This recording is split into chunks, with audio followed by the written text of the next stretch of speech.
Here's the thing, in order to stimulate the vagus nerve, you need to have some type of conduction material. So that could be water or in most cases gel. And you see it in other devices. For example, there's a few devices that go inside the ear, and those are incredibly disgusting because you have to put water or gel inside the ear. I tried those and I couldn't really bear it. The other alternative that you have is you can have, for example, gel but in your neck. So you have to put the gel.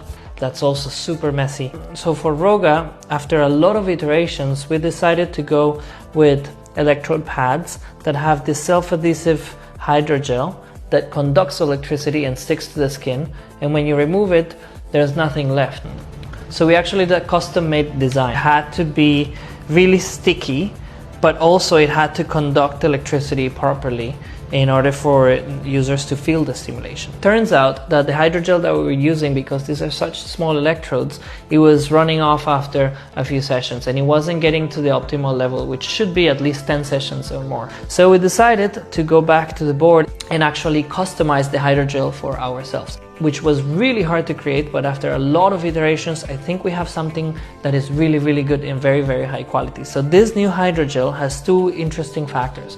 One is that the stickiness grade is much higher. So this should be really, really good for longer sessions and for repeated sessions, up to 10 sessions. Secondly, we added silver particles to the hydrogel, and that means that it's going to be much more conductive because silver is a really, really conductive material.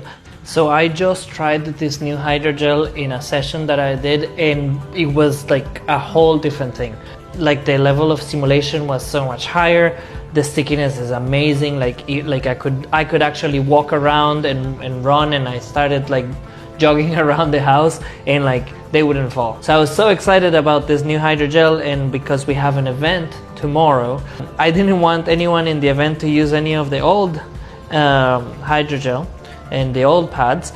So what I'm doing is I'm manually removing all the hydrogel from the old electrodes and manually upgrading the electrodes to the new hydrogel so that people tomorrow at the event can have the best quality of experience. So I'm getting super messy so that you don't have to.